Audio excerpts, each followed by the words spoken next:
Disclaimer, ये कहानी पूरी तरह से काल्पनिक है। इसमें दिखाए गए सभी कैरेक्टर्स, जगहें और घटनाएं सिर्फ राइटर की इमेजिनेशन का हिस्सा है। इस स्टोरी में कुछ मैच्योर या एडल्ट एलिमेंट्स हो सकते हैं जो सिर्फ 18+ ऑडियंस के लिए सूटेबल है। Listener description is strongly advised. हमारा मकसद किसी भी धर्म, जाति या समुदाय की भावनाओं को ठेस पहुंचाना नहीं। आप सुन रहे हैं करोड़पति बाप का नकम्मा बेटा, एक रोमांचक कहानी एक ऐसे युवा की जिसे अपनों ने ठुकरा दिया, लेकिन किस्मत ने उसके लिए कुछ और ही लिख रखा था।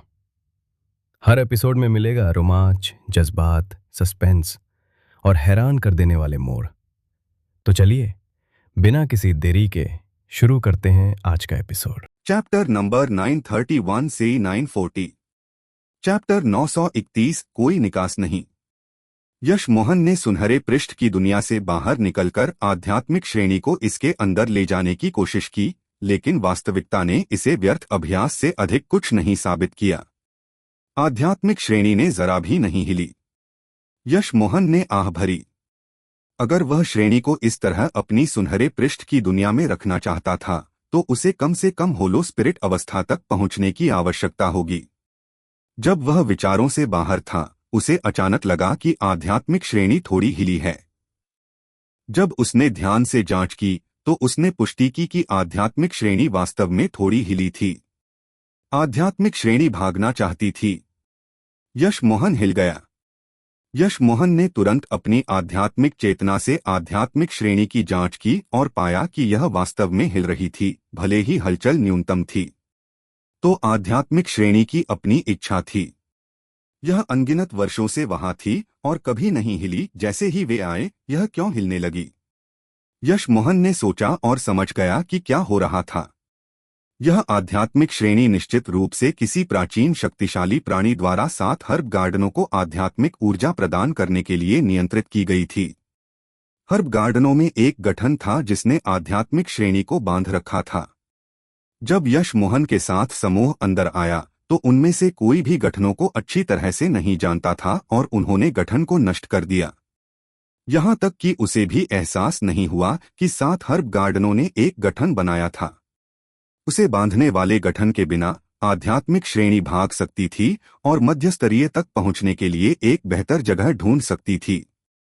गठन। यश मोहन को अचानक एहसास हुआ कि शायद वह इसे अपनी सुनहरे पृष्ठ की दुनिया में ले जाने के लिए एक गठन का उपयोग कर सकता था। यह सोचकर यश मोहन ने कार्य करने में संकोच नहीं किया। उसने तुरंत आध्यात्मिक श्रेणी के चारों ओर गठन बनाना शुरू कर दिया। यश मोहन की शक्ति बहुत अधिक नहीं थी, लेकिन उसके गठन कौशल अच्छे थे। एक सप्ताह बाद यश मोहन के गठन ने पूरी आध्यात्मिक श्रेणी को ढक लिया था। जैसे ही यश मोहन ने गठन झंडे फेंकना जारी रखा, आध्यात्मिक श्रेणी हिलने लगी। पूरी जमीन भी हिलने लगी। यश मोहन चिंतित था कि अगर उसने आध्यात्मिक श्रेणी ले ली तो पूरी घाटी ढह सकती थी। चाहे वह कितना भी चिंतित था, यश मोहन ने वही किया जो उसे करना था। और अंततः वास्तव में एक विशाल धमाका सुनाई दिया, क्योंकि आध्यात्मिक श्रेणी उसकी सुनहरे पृष्ठ की दुनिया में स्थानांतरित हो गई। गड़गड़ाहट की आवाज किसी की आत्मा को कुचलने में सक्षम लग रही थी। एक पल भी हिचकिचाए बिना यश मोहन सुनहरे पृष्ठ की दुनिया में घुस गया। भले ही उसके पास पृथ्वी गतिशीलता थी, जमीन के गिरने का विशाल बल उसे चूर चूर करने के लिए पर्याप्त होता। जैसे ही यश मोहन अंदर आया, उसने आध्यात्मिक श्रेणी को एक हल्की सफेद धुंध उत्सर्जित करते देखा जो सुनहरे पृष्ठ की दुनिया के एक तरफ घूम रही थी। इस बीच सिल्वर चिंतित होकर आध्यात्मिक श्रेणी को देख रहा था। अंदर घनी आध्यात्मिक ऊर्जा को महसूस करते हुए यश मोहन ने आराम से सांस ली। कोई विश्वास नहीं करेगा कि कोई स्वर्णकोर अवस्था की शक्ति के साथ एक आध्यात्मिक श्रेणी को जब्त करने में सक्षम था। यश मोहन जानता था कि बाहर का ढहना कुछ समय तक जारी रहेगा, इसलिए वह स्पिरिट मैरो तालाब के अंदर बैठ गया और साधना करने लगा। आध्यात्मिक ऊर्जा यश मोहन द्वारा पागलों की तरह अवशोषित की जा रही थी और उसकी शक्ति बढ़ती जा रही थी। जब यश मोहन ने फिर से अपनी आंखें खोलीं तो वह हिल गया। स्पिरिट मैरो तालाब का 1 और 20% हिस्सा चला गया था, फिर भी वह मुश्किल से स्तर 1 की मध्य अवस्था तक पहुंचा था। यश मोहन ने तालाब को देखा और बड़बड़ाया, स्वर्णकोर अवस्था स्तर 9 तक पहुंचने के लिए कितने आध्यात्मिक पत्थरों की आवश्यकता होगी? मुझे कितनी आध्यात्मिक जड़ी बूटियों की आवश्यकता होगी?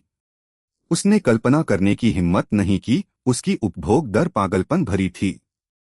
हालांकि उसके पास अब एक आध्यात्मिक श्रेणी थी, इसकी क्षमता स्पिरिट मैरो तालाब से बहुत दूर थी।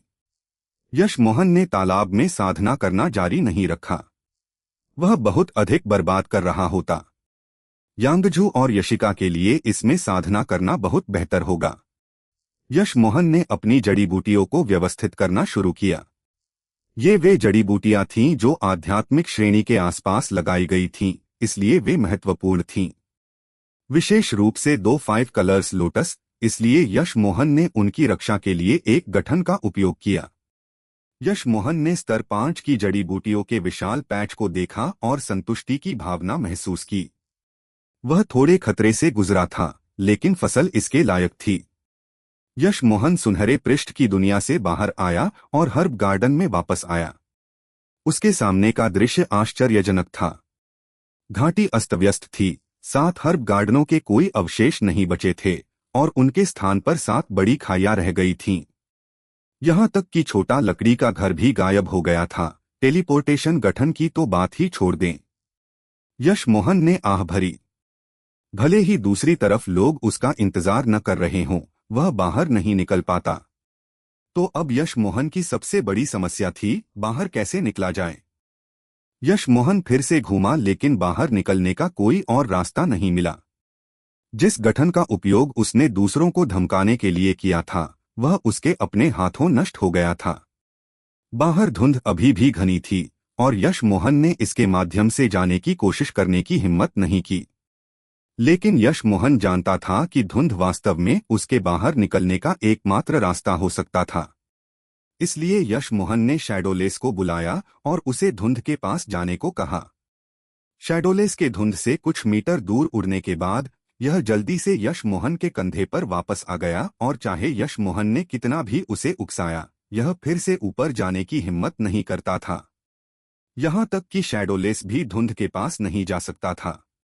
यश मोहन के पास वास्तव में कोई विचार नहीं बचा था। वह उस विधि का उपयोग करना चाहता था जिसका उपयोग उसने चांगफेन घाटी से भागने के लिए किया था। अगर शैडोलेस धुंध से नहीं डरता, तो वह शैडोलेस को सुनहरे पृष्ठ की दुनिया को धुंध के पार ले जाने देता। लेकिन अब यश मोहन चिंतित होने लगा। वह वहां रहना नहीं चाहता था। 50 साल बाद भी कोई वहां नहीं आता।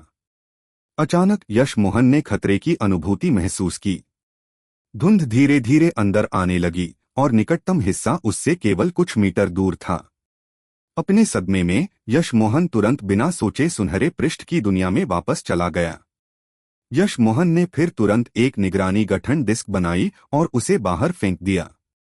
इसके माध्यम से उसने घाटी को धीरे धीरे ढकते देखा और कुछ ही समय में पूरी घाटी उस घातक धुंध से ढक जाती। यश मोहन ने आह भरी। वह जानता था कि उसने बाहर निकलने का रास्ता पूरी तरह से खो दिया था। यश मोहन ने अनुमान लगाया कि धुंध शायद बगीचे के गठन द्वारा बाहर रखी गई थी। यश मोहन ने फिर आध्यात्मिक श्रेणी पर एक अस्थायी घर बनाया और वहां गोलियां बनाना शुरू कर दिया। वह देखना चाहता था कि क्या धुंध धीरे धीरे बिना किसी बंधन के वातावरण में विलीन हो जाएगी जो इसे अपनी जगह पर रखता था। अगर नहीं, तो वह केवल आशा कर सकता था कि 3 महीने बाद उसे बाहर टेलीपोर्ट कर दिया जाएगा, इस तथ्य के बावजूद कि इसकी संभावना बहुत अच्छी नहीं थी। आध्यात्मिक श्रेणी के शीर्ष पर यश मोहन ने अपनी मिस्ट लोटस हार्ट फायर का उपयोग किया और गोलियां बनाना शुरू कर दिया। यश मोहन ने संतोष की एक सहज अनुभूति महसूस की। यश मोहन के पास सभी उच्च स्तरीय आध्यात्मिक जड़ी बूटियों के साथ गोलियों की कड़ाहियां जल्दी से बन गईं। यश मोहन ने एक पूरे सप्ताह तक गोलियां बनाईं, इससे पहले कि उसने फिर से बाहर की जांच की। यह देखकर कि धुंध अभी भी घनी थी, यश मोहन निराश होने लगा।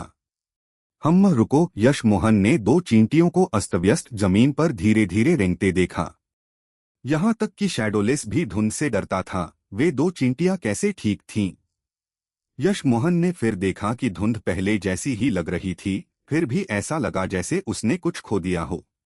और वह बुद्धि का एक स्तर लग रहा था। क्या यह परिवर्तन भी उसके द्वारा आध्यात्मिक श्रेणी को हटाने के कारण था? यह सोचकर यशमोहन ने फिर से शैडोलेस को बुलाया और उसे बिना किसी चिंता के बाहर फेंक दिया। हालांकि उसने शैडोलेस पर नजर रखी और किसी भी खतरे की स्थिति में उसे वापस बुलाने के लिए तैयार था। शैडोलेस को सुनहरे पृष्ठ की दुनिया से बाहर फेंके जाने पर स्तब्धता हुई, लेकिन जब उसने अंधीन धुंध देखी तो उसकी पहली प्रतिक्रिया भागने की थी। लेकिन जल्द ही वह रुक गया। यह धुंध के चारों ओर घूमा और आश्चर्य में महसूस किया कि यह अब उसे प्रभावित नहीं करता था। यशमोहन ने सोचा, क्या यहाँ वास्तव में अब कोई खतरा नहीं है? ऐसा सोचकर वह भी धुंध में बाहर चला गया। चैप्टर 932, वह आत्मा जो स्थान को निगलती है। यशमोहन धुंध में खड़ा था। वह सुनहरे पृष्ठ की दुनिया में वापस नहीं गया क्योंकि वह जानता था कि यह पहले से अलग था। यह अब कुछ साधारण धुंध थी और इसने उसे बिल्कुल भी नुकसान नहीं पहुंचाया।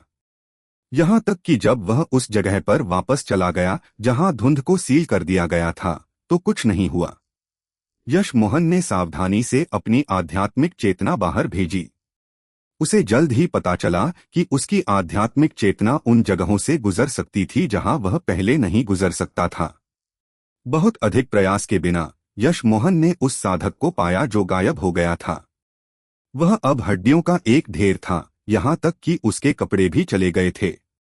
यशमोहन को विश्वास था कि आध्यात्मिक श्रेणी को हटाने के बाद धुंध ने अपने जहरीले और आध्यात्मिक चेतना अवरोध गुणों को खो दिया था। सैद्धांतिक रूप से उसे अब सुरक्षित होना चाहिए, लेकिन उसे खतरे की अनुभूति थी। मृत साधक की अंगूठी उसके शरीर के बगल में थी, लेकिन यशमोहन के पास इसे उठाने का कोई इरादा नहीं था। उसे जल्दी से घाटी छोड़नी थी। यही उसका एकमात्र विचार था। क्या वहां कोई बुद्धिमान चीज थी इससे पहले कि उसने आध्यात्मिक श्रेणी को दूर रखा? क्या यह एक दुष्ट आत्मा थी या कुछ और? यह सोचकर यशमोहन का शरीर ठंडा हो गया। वह डरावनी अनुभूति अधिक से अधिक तीव्र होती जा रही थी। उसने मुड़ना भी नहीं किया, वह बस अपने फ्लाइंग पाइक पर तेजी से भाग गया। अब कोई उड़ान प्रतिबंध नहीं थे। एक मजबूत चूषण बल आया। यशमोहन ने अचेत रूप से स्कैन किया कि वह पहले कहाँ था, और उसने जो देखा उससे उसकी रूह कांप गई। उसकी आध्यात्मिक चेतना को कुछ नहीं मिला, लेकिन जहां वह खड़ा था वह जगह हवा में गायब हो गई थी। यह एक विशाल फुटबॉल मैदान की तरह था जिसमें से एक ब्लॉक खोदा गया था। फुटबॉल मैदान अभी भी वहां था, लेकिन उसका एक टुकड़ा खो गया था। वह हिस्सा पूरी तरह से कुछ भी नहीं में गायब हो गया लग रहा था। यशमोहन अनुमान लगा सकता था कि अगर वह वहां खड़ा होता तो वह भी इसके साथ गायब हो जाता। यशमोहन एक स्वर्णकोर अवस्था का साधक था, लेकिन ऐसी अकथनीय घटनाओं के खिलाफ वह कुछ नहीं कर सकता था। चाहे वह वास्तविक हो या नकली, यशमोहन जानता था कि उसे इस जगह से जल्दी निकलना होगा। अन्यथा भले ही वह सुनहरे पृष्ठ की दुनिया में चला जाए, वह भी गायब हो सकती थी। चूषण बड़ा और बड़ा होता जा रहा था। यशमोहन ने महसूस किया कि अगर वह थोड़ा भी धीमा हुआ तो वह चूसा जाएगा और इस दुनिया से गायब हो जाएगा। यशमोहन ने बिल्कुल भी पीछे देखने की हिम्मत नहीं की, न ही नीचे हड्डियों पर अनगिनत अंगूठियां उठाईं। उसने अपने चरम स्तरीय आध्यात्मिक पत्थरों में से एक निकाला और बिना हिचकिचाहट के इसे फ्लाइंग पाइक पर रख दिया। इसके द्वारा संचालित फ्लाइंग पाइक ने तुरंत गति पकड़ी। यशमोहन ने महसूस किया कि चूषण बल पहले जितना मजबूत नहीं लग रहा था और उसने अंततः राहत की सांस ली। 2 दिन बाद यशमोहन ने अपने फ्लाइंग पाइक को फटते सुना। यशमोहन को एहसास हुआ कि उसने इसे बहुत तेज चलाया था और यह टूट गया था। यशमोहन ने इसे फेंक दिया, अधूरे आध्यात्मिक पत्थरों को उठाया और जीजू पर तेजी से भाग गया। यशमोहन धीमा हो गया था, इसलिए आधे दिन बाद उसने फिर से उस चूषण बल को महसूस किया। हालांकि उसे एहसास हुआ कि वह धुंध से बाहर निकलने वाला था। यशमोहन ने यह भी देखने की हिम्मत नहीं की कि यह किस प्रकार की जगह थी।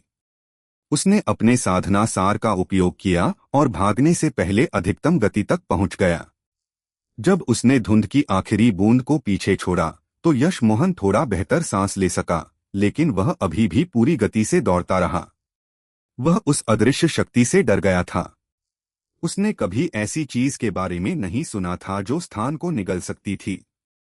यश मोहन को लगा कि हर्ब गार्डन की गुप्त भूमि में जो कुछ भी था वह एक चक्र का हिस्सा लग रहा था, जैसे कि इसे किसी ने डिजाइन किया हो।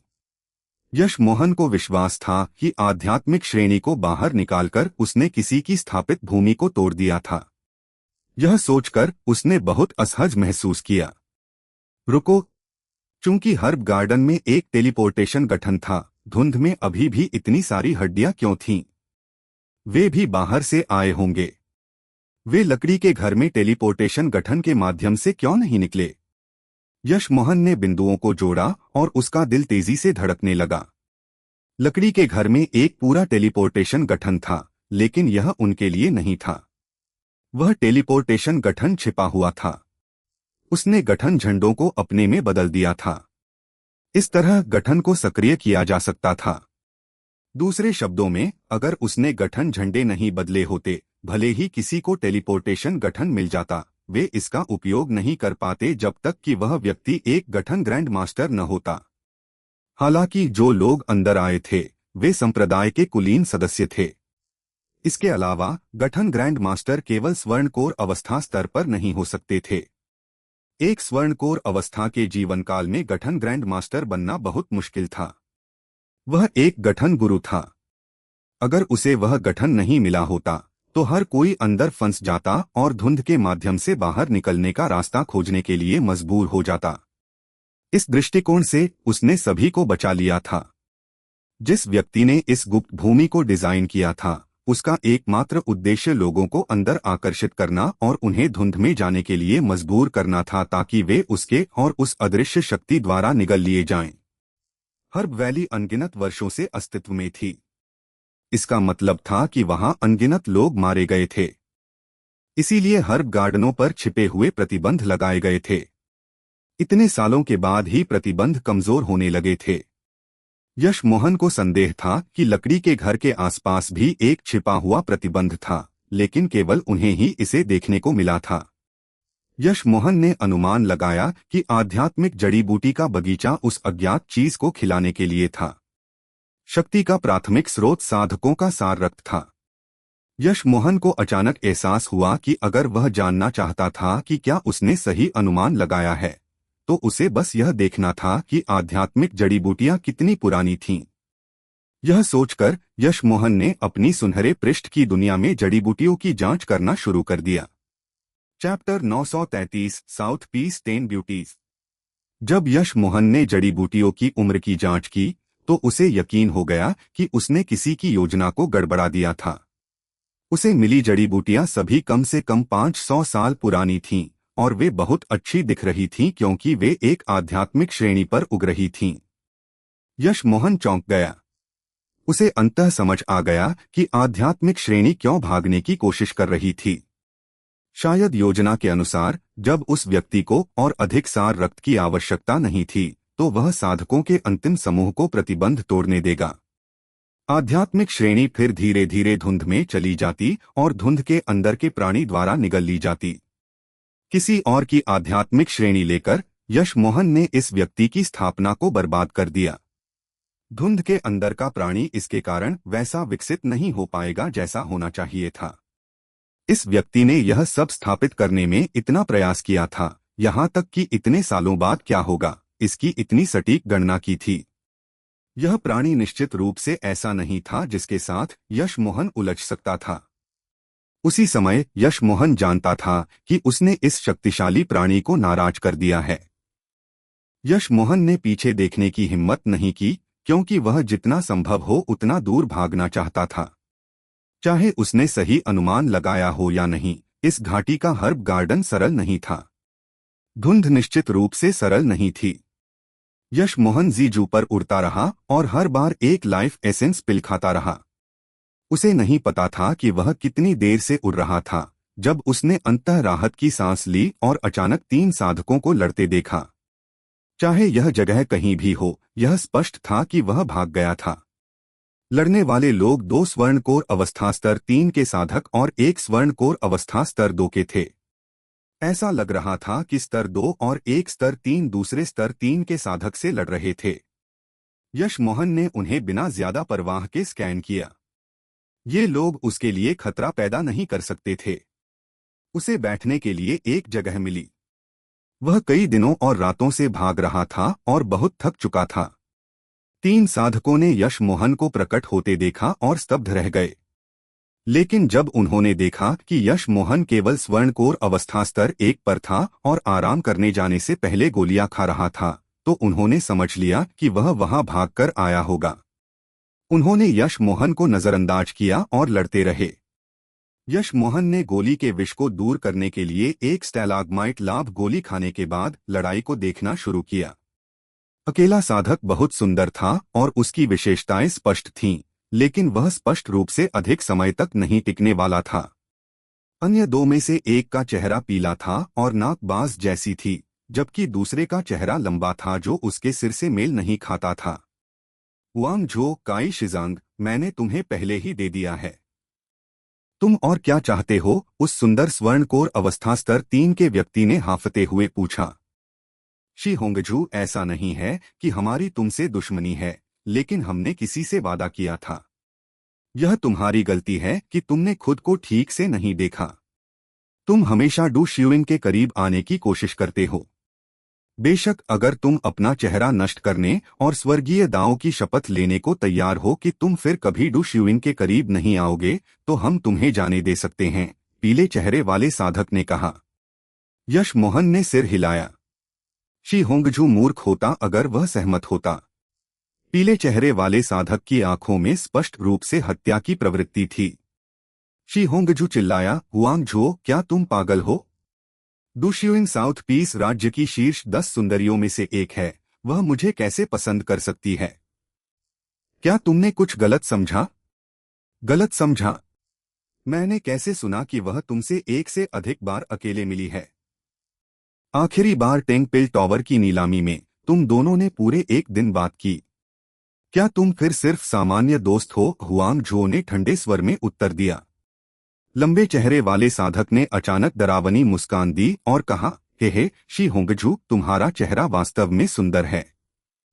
अगर तुम्हें मौका मिला तो तुम नंबर 1 वेन कई और लो सुसु भी पा सकते हो। नंबर 9 डू शियुइंग की तो बात ही छोड़ दो।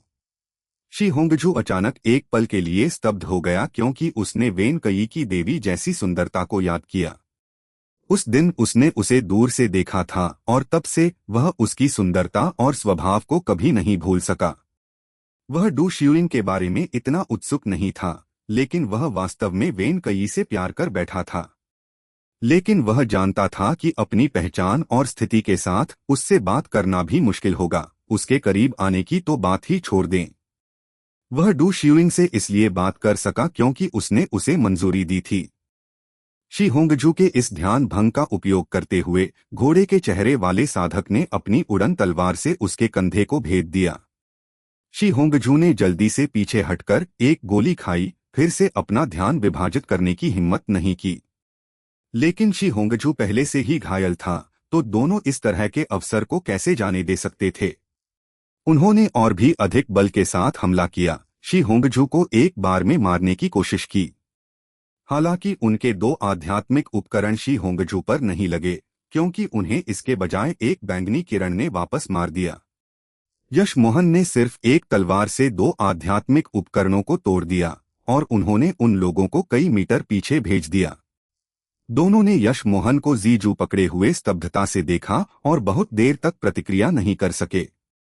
भले ही उन्होंने पहले ही अपना लगभग सारा साधनासार समाप्त कर लिया था, उनका संयुक्त हमला ऐसी चीज नहीं थी जिसे एक स्वर्णकोर अवस्था स्तर 1 आसानी से तोड़ सकता था। क्या हुआ? हुआंग झो ने काई शिजांग को देखा और पूछा। काई शिजांग ने सिर हिलाया और धीमी आवाज में कहा, यह युवक मजबूत है। उसने अभी आकस्मिक रूप से हमला किया, लेकिन मुझे लगा कि उसका हमला अप्रतिरोध्य था। मुझे नहीं लगता कि हम भले ही एक साथ हमला करें, उसका मुकाबला कर सकते हैं। वह अपनी शक्ति छिपा रहा होगा। शी होंगजू अभी भी स्तब्ध था, क्योंकि उसे समझ नहीं आ रहा था कि यश मोहन ने उसे क्यों बचाया और यह मात्र स्वर्णकोर अवस्था स्तर 1 का हमला इतना शक्तिशाली कैसे हो सकता था। अगर उसने इसे अपनी आंखों से नहीं देखा होता तो वह विश्वास करने की हिम्मत भी नहीं करता। इस स्वर्णकोर अवस्था स्तर 1 की शक्ति 9 तारा संप्रदायों के कुछ मुख्य शिष्यों से भी अधिक बेतुकी थी। उसने 9 तारा संप्रदाय लाइटनिंग क्लाउड संप्रदाय के मुख्य शिष्य तियान आओफेंग को एक बार हमला करते देखा था। यह साउथ पीस शहर के ट्रायल स्टोन चौक पर था, जब तियान आओफेंग केवल स्वर्णकोर अवस्था स्तर 4 पर था। फिर भी अपने हमले के साथ उसने स्वर्णकोर अवस्था हॉल ऑफ फेम में प्रवेश किया। स्वर्णकोर अवस्था हॉल ऑफ फेम में प्रवेश करने के लिए कम से कम स्वर्णकोर अवस्था उच्च चरण की साधना की आवश्यकता थी। फिर भी वह केवल स्वर्णकोर अवस्था स्तर 4 पर था। उस तियान आओफेंग के अलावा शी होंगजू ने अब एक बार फिर एक साधक को देखा जिसने उसे चौंका दिया। मित्र, यह हमारे बीच एक संघर्ष है, इसका तुमसे कोई लेना देना नहीं है। तुम इसमें हस्तक्षेप क्यों कर रहे हो? काई शिजान ने तुरंत पूछा। उसने मन बना लिया था कि भले ही यश मोहन शी होंगजू को जबरदस्ती बचाने जा रहा था, वह इस व्यक्ति से लड़ने की बजाय शी होंगजू को जाने देना पसंद करेगा। उसने देखा था कि यश मोहन भी वास्तव में उनसे लड़ने का इरादा नहीं रखता था। उसकी आंखों में केवल कुछ अकथनीय उत्साह था। यश मोहन वास्तव में दोनों से लड़ने की योजना नहीं बना रहा था। उसने अपना उत्साह दबाया और पूछा, क्या तुमने अभी लो सुसु कहा? वह कहाँ है? यश मोहन का स्वर अभी भी कांप रहा था, क्योंकि वह बस इसे नियंत्रित नहीं कर सकता था। यह नाम सुनकर यश मोहन की भावनाएं फूट पड़ी। वह नहीं चाहता था कि लड़ाई में कोई मरे, जिसके परिणामस्वरूप उसे अधूरी जानकारी मिले। लो सुसु। काई शिजांग को एहसास हुआ कि यह साधक भी लो सुसु का प्रशंसक था और वह उसके बारे में जानकारी ढूंढ रहा था। हालांकि उन्होंने कुछ नहीं कहा। काई शिजांग और हुआंग जुओ ने तुरंत यश मोहन को अपने दिलों में नीचा देखा। हालांकि यश मोहन का हमला काफी चौंकाने वाला था। वह दिवास्वप्न देख रहा था अगर उसने सोचा कि वह लो सुसु को देख सकता है। हालांकि काई शिजांग ने यह कहने की हिम्मत नहीं की। उसने सम्मानपूर्वक उत्तर दिया, लो सुसु 9 तारा संप्रदाय डार्क आइस संप्रदाय की मुख्य शिष्या है। वह वेन कई के साथ साउथ पीस राज्य की शीर्ष 10 सुंदरियों में पहले स्थान पर है। चैप्टर 934 सुसु का ठिकाना। यश मोहन को साउथ पीस राज्य की शीर्ष 10 सुंदरियों की परवाह नहीं थी। वह केवल यह जानना चाहता था कि क्या वह लो सुसु उसकी पत्नी थी। इससे पहले कि काई शिजांग समाप्त कर पाता, उसने फिर से बेताबी से पूछा, लो सुसु डार्क आइस संप्रदाय में कब शामिल हुई? उसकी वर्तमान शक्ति स्तर क्या है? काई शिजांग ने यश मोहन की बेताब अभिव्यक्ति से देखा कि यह केवल साधारण प्रशंसा नहीं थी। हालांकि काई शिजांग नहीं जानता था कि कैसे उत्तर देना है। शीर्ष 10 सुंदरियों की स्थिति उससे बहुत अधिक थी। शी होंगजू ठीक हो गया था, इसलिए उसने यश मोहन को झुककर सलाम किया और कहा, धन्यवाद मार्शल भाई, मेरी जान बचाने के लिए। मुझे लो सुसु के बारे में कुछ बुनियादी जानकारी पता है। फिर वह शर्मा गया, जैसे डर रहा हो कि यश मोहन उसे लो सुसु पर शोध करने के लिए दोषी ठहराएगा। उसने जारी रखा, मेरे मित्र ने मुझे वेन कई के बारे में कुछ खबर दी थी। वे दोनों साउथ पीस राज्य में सबसे सुंदर के रूप में स्थान पर हैं, इसलिए मुझे कुछ जानकारी है। यश मोहन ने हाथ हिलाया और उसे जल्दी करने को कहा। जल्दी करो। हाँ, शी होंगजू ने जल्दी से कहा। वह 1 साल से भी कम समय पहले डार्क आइस संप्रदाय में शामिल हुई थी। यह संप्रदाय के एक कियानबेई थे जिन्होंने उसे पाया। वह कॉलड्रन फिलिंग अवस्था के कियानबेई कुछ मित्रों के साथ बाहर थे और उन्होंने लो सुसु को पाया। वे उसकी आध्यात्मिक जड़ प्रतिभा से चौंक गए और तुरंत लो सुसु को डार्क आइस माउंटेन वापस ले आए। यह साबित हो गया कि कियानबेई सही थे। लो सुसु 1 वर्ष से भी कम समय में आधार स्थापना अवस्था चरम चरण तक पहुंच गई और वह अब स्वर्णकोर अवस्था पर भी हो सकती है। तुम में से कौन उसका चित्र बना सकता है? यश मोहन ने तीनों व्यक्तियों को फिर से स्कैन किया। उसे यकीन था कि लो सुसु उसकी पत्नी लावण्या थी। कालानुक्रमिक क्रम सुसंगत था। तीनों व्यक्तियों ने एक दूसरे को देखा। लो सुसु शायद ही अपना चेहरा दिखाती थी। उन्होंने केवल इस व्यक्ति के बारे में सुना था। उनमें से किसी ने उसे नहीं देखा था। यश मोहन को याद आया कि नैना शुक्ला और तांग बेवेई भी सुसु के साथ थीं, इसलिए उसने पूछा क्या उसकी आनबेई को लो सुसु को ले जाते समय उसके साथ कुछ और लोग मिले। तीनों व्यक्तियों ने सिर हिलाया, उनमें से कोई नहीं जानता था। यश मोहन बहुत निराश था। उसने हाथ हिलाया। तुम लोग जा सकते हो। काई शिजांग और हुआंग झुओ ने देखा कि शी होंगझू नहीं हिला, लेकिन उन्होंने यश मोहन के सामने उंगली उठाने की हिम्मत नहीं की, इसलिए वे केवल जा सकते थे। बेशक शी होंगझू अब नहीं जाने वाला था। उसे तब तक इंतजार करना था जब तक कि दो साधक काफी दूर न हो जाएं, इससे पहले कि वह जा सके। उसने अपनी मुट्ठियों से सलाम किया और यश मोहन को फिर से धन्यवाद दिया। हालांकि यश मोहन का ध्यान भटक गया लग रहा था, इसलिए वह केवल दिशा बदलकर भाग सकता था। यश मोहन को अचानक कुछ याद आया, लेकिन जब वह उठा तो उसने पाया कि तीनों साधक जा चुके थे। वह यह पूछना भूल गया था कि क्या नैना शुक्ला और तांग बेवेई को अन्य संप्रदायों में ले जाया जा सकता था। आखिरकार कॉलेड्रन फिलिंग अवस्था का साधक कुछ मित्रों के साथ था। नैना शुक्ला और तांग बेवेई दोनों बहुत प्रतिभाशाली थीं। अपनी सुंदरता के साथ वे वास्तव में साउथ पीस राज्य की 10 सुंदरियों में शामिल हो सकती थीं। उसे रैंक के बारे में पूछना चाहिए था। वह और अधिक जानकारी प्राप्त कर सकता था। यह सोचकर यश मोहन बहुत नाराज हो गया। हालांकि उसने तुरंत जीजू निकाला और उस दिशा में भाग गया जिस दिशा में काई शिजांग गया था। उसे केवल एक दक्षिणी साधक ढूंढना था ताकि उनके नाम प्राप्त कर सके। रास्ते में यश मोहन आध्यात्मिक जड़ी बूटियां खोजने के मूड में भी नहीं था। वह बस एक दक्षिणी साधक की खोज करता रहा, लेकिन 2 दिनों के बाद उसे एक भी नहीं मिला। यश मोहन चिंतित होने लगा। वह जानता था कि अपनी वर्तमान शक्ति के साथ साउथ पीस राज्य तक पहुंचना असंभव होगा। फिर भी चाहे यह कितना भी असंभव क्यों न हो, उसे पूछने के लिए एक साउथ पीस राज्य का साधक ढूंढना ही था। 3 दिन बाद यश मोहन ने अपनी आध्यात्मिक चेतना से 2 साधकों को गुजरते देखा और तुरंत उनका पीछा किया। उसकी वर्तमान गति उस समय से धीमी नहीं थी जब वह धुंध से भागा था। उसकी गति हवा में एक तीखी चीख पैदा कर रही थी, लेकिन यश मोहन को परवाह नहीं थी। वह बस तेज और तेज होता गया। यश मोहन ने साधकों का पीछा किया और आधे दिन बाद वह 2 आकृतियां देख सकता था। वे 2 महिला साधक लग रही थीं। दोनों महिलाओं ने भी यश मोहन को देखा था और उन्होंने यह भी देखा कि उसे अपने जीजू द्वारा पैदा किए जा रहे सभी शोर की परवाह नहीं थी। दोनों महिलाएं खुश नहीं लग रही थीं। वे रुक गईं, अपने जादू उपकरण निकाले और यश मोहन के पास आने का इंतजार किया।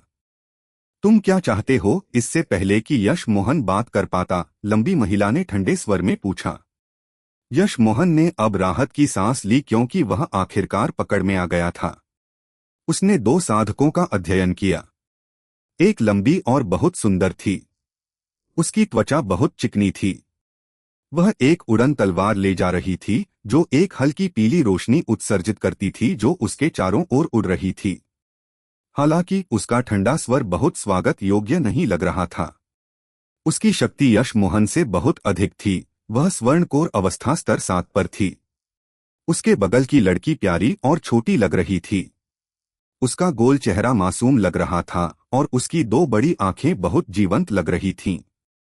उन्होंने यश मोहन का अध्ययन किया, लेकिन उसकी आंखें ऐसा कह रही थीं जैसे वह बता सकती थी कि यश मोहन ने उन्हें क्यों रोका था। हालांकि उसकी शक्ति केवल स्वर्णकोर अवस्था स्तर 3 पर थी। यश मोहन एक एहसान मांगना चाहता था, इसलिए उसने अपनी मुट्ठी से सलाम किया। नमस्ते, मैं यश मोहन हूं। मैं पूछना चाहता हूं। तुम्हें कुछ भी पूछने की जरूरत नहीं है। यह मेरी मार्शल बहन क्यूज्यू है, तुमने उसे पहले ही ढूंढ लिया है। जल्दी करो और कहो जो कहना है। उसे जो भी उपहार देना है दो। हम जल्दी में हैं, प्यारी लड़की ने उसे बीच में रोका। लंबी महिला ने भी सोचा कि वह जानती है कि यश मोहन क्या करना चाहता था।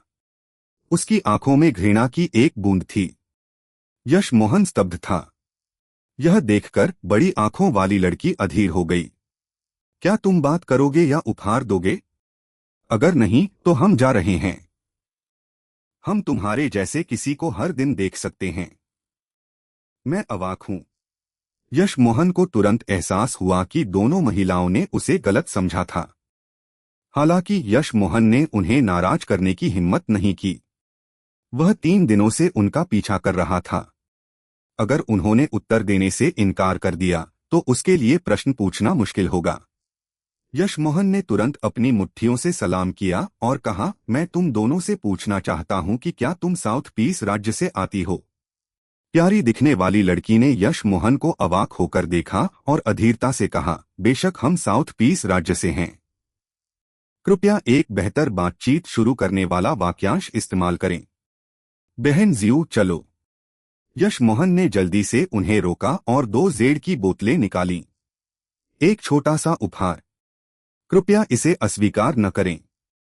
यह देखकर बड़ी आंखों वाली लड़की ने अपना स्वर कम किया और 2 जेड की बोतलें लीं, इससे पहले कि उसने कहा, बहन ज्यू यहाँ है। जल्दी करो और कहो जो कहना है। क्यों ज्यू ने लड़की को जेड की बोतलें लेते देखा और थोड़ी असहाय लग रही थी। फिर उसने यश मोहन को शांति से देखा, उसकी आंखों में तिरस्कार था। यश मोहन ने जल्दी से पूछा, क्या तुम कृपया मुझे बता सकती हो कि साउथ पीस राज्य की 10 सुंदरियां कौन हैं? क्या तुम कृपया मुझे उनके नाम नंबर 1 से नंबर 10 तक बता सकती हो? यह सुनकर क्यूज्यू की अभिव्यक्ति तुरंत बदल गई। उसने ठंडा मुस्कुराया और कहा, मार्शल बहन चलो। इससे पहले कि यश मोहन होश में आ पाता, दोनों महिलाएं फिर से अपनी उड़न तलवार पर चढ़ गईं। यश मोहन उलझन में था कि दोनों साधक क्यों चली गईं। वह थोड़ा नाराज भी था। उसने उन्हें उपहार दिया था, क्या उन्हें ऐसा करने की जरूरत थी? यह सोचकर यश मोहन अपने जीजू पर चढ़ गया और वह उनका फिर से पीछा करने वाला था। हालांकि क्यूज्यू ने एक गोल डिस्क आध्यात्मिक उपकरण निकाला और अपनी उड़न तलवार से यश मोहन की ओर इशारा किया, अगर तुम फिर से हमारे पास आने और अशिष्ट बातें कहने की हिम्मत करते हो तो मैं तुम्हें मार डालूंगी। फिर वे तुरंत गायब हो गईं।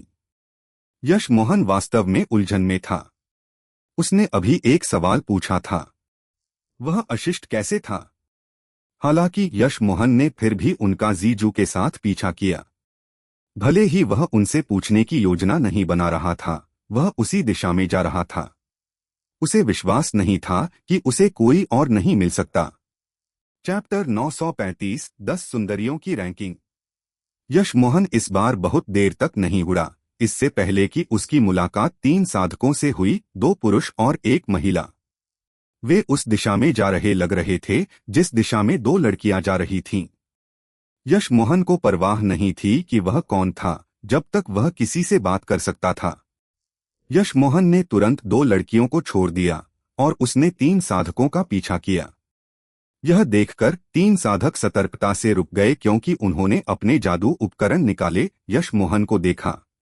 लड़की को छोड़कर जो आधार स्थापना अवस्था चरम चरण पर थी, 2 पुरुष स्वर्णकोर अवस्था स्तर 5 और स्तर 2 पर थे। यश मोहन ने जल्दी से अपनी मुट्ठियों से सलाम किया और कहा, मैं यश मोहन हूँ, मैं अकेले साधना में था, इसलिए मुझे साउथ पीस राज्य की स्थिति के बारे में वास्तव में नहीं पता। मैंने किसी को साउथ पीस राज्य की 10 सुंदरियों के बारे में बात करते सुना और मैं बहुत उत्सुक हूँ। मैं गलती से तुमसे मिल गया, तो क्या मैं पूछ सकता हूँ कि ये 10 सुंदरियां कौन हैं? यश मोहन ने यह कहने की हिम्मत नहीं की कि वह नॉर्थ फार राज्य से है, क्योंकि हर्ब घाटी का यह हिस्सा साउथ पीस राज्य का था। वांग युशान और साथियों ने कहा था कि वे सीधे साउथ पीस राज्य से हैं क्योंकि वे मजबूत थे। यह सुनकर तीनों ने राहत की सांस ली। तो यह एक कामुक साधक था। यश मोहन केवल स्वर्णकोर अवस्था स्तर 1 पर था और उन्हें खतरा नहीं दे सकता था। लंबे काले चेहरे वाले साधक ने जादू उपकरण को दूर रखा और हंसा, तो मित्र, हम समान लोग हैं, हा हा हा। हालांकि इसे बहुत गंभीरता से मत लेना, अन्यथा तुम केवल आहत ही होगे। दूसरे पुरुष साधक ने अपना जादू उपकरण दूर रखा और हंसा। स्पष्ट रूप से वह बता सकता था कि यश मोहन वास्तव में प्रश्न पूछने आया था और परेशानी ढूंढने नहीं। यश मोहन ने देखा कि दोनों सीधे लोग थे और उसका उन पर अच्छा प्रभाव था। मैं गो किफान हूं और ये मेरे मार्शल भाई यान क्यूई और मार्शल बहन डिंगलिंग हैं। भाई ये तुमने शायद अभी खबर सुनी होगी और पर्पल लेक की ओर जा रहे होंगे। चलो एक साथ चलते हैं। हम चलते चलते बात करेंगे। गो किफान का यश मोहन पर भी अच्छा प्रभाव था। यश मोहन बस ना कहना चाहता था क्योंकि वह नहीं जानता था कि पर्पल लेक क्या था, लेकिन यान क्यूई ने हस्तक्षेप किया। मार्शल भाई, क्या पूछने की जरूरत है? इस समय कौन पर्पल लेक नहीं जा रहा है? हालांकि सिर्फ एक पर्पल फ्लावर फायर है और हम इसे नहीं पा पाएंगे, लेकिन हमें कुछ पर्पल फायर सीड्स मिल सकते हैं। शायद अनगिनत वर्षों बाद एक और पर्पल फ्लावर फायर बन जाएगा। Purple flower fire, Yash Mohan ने सोचा। यह साधना क्षेत्र में दुर्लभ अग्नियों में 12वें स्थान पर थी।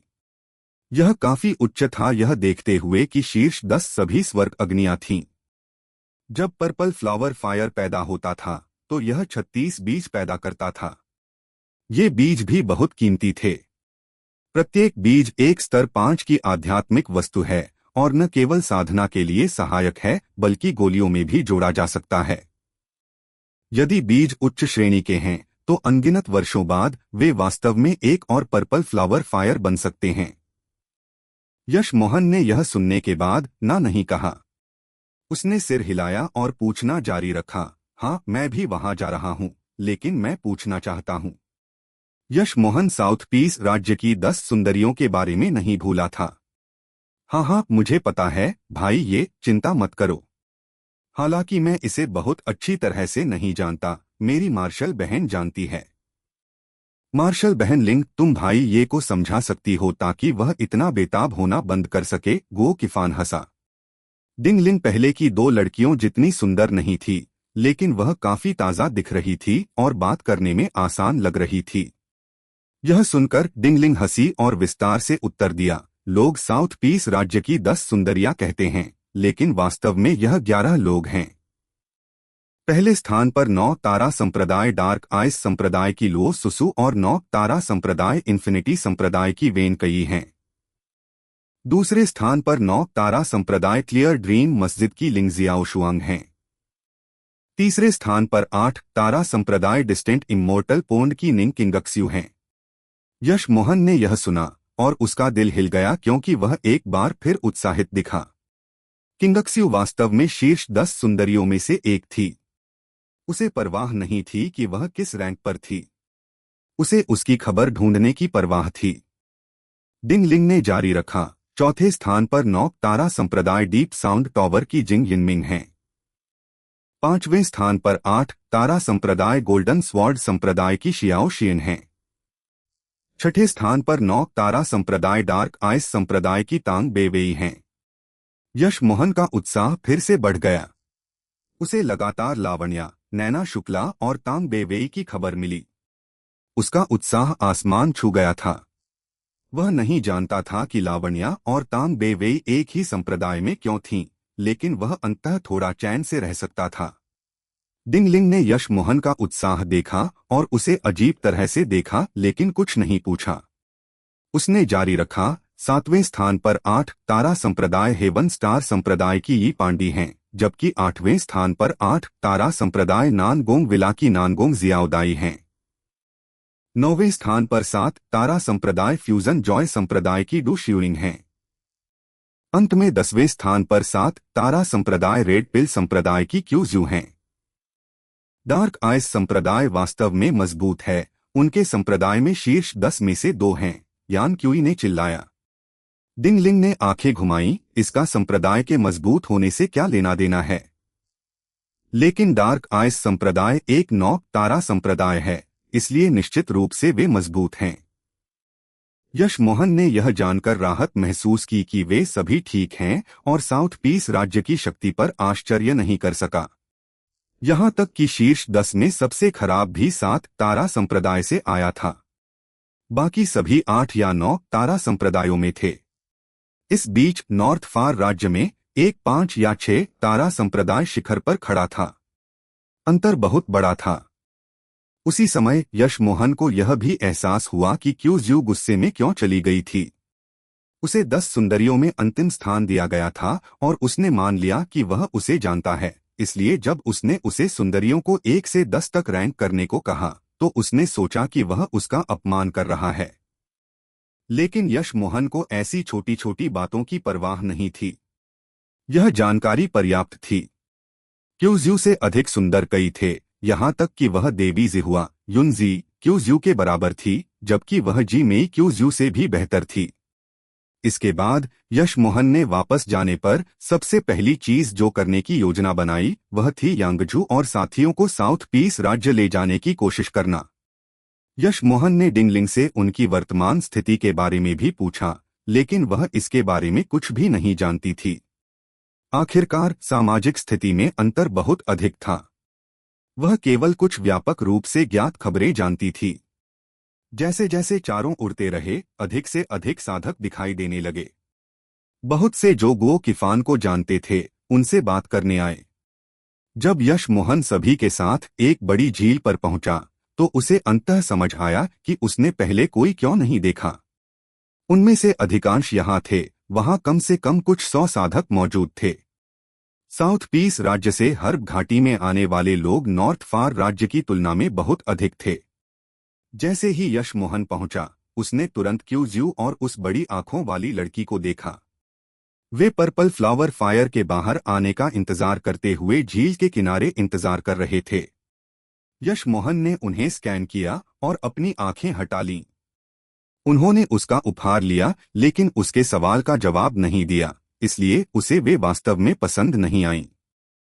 दोनों ने स्पष्ट रूप से यश मोहन पर ध्यान नहीं दिया और बस उत्सुकता से झील को घूरती रहीं।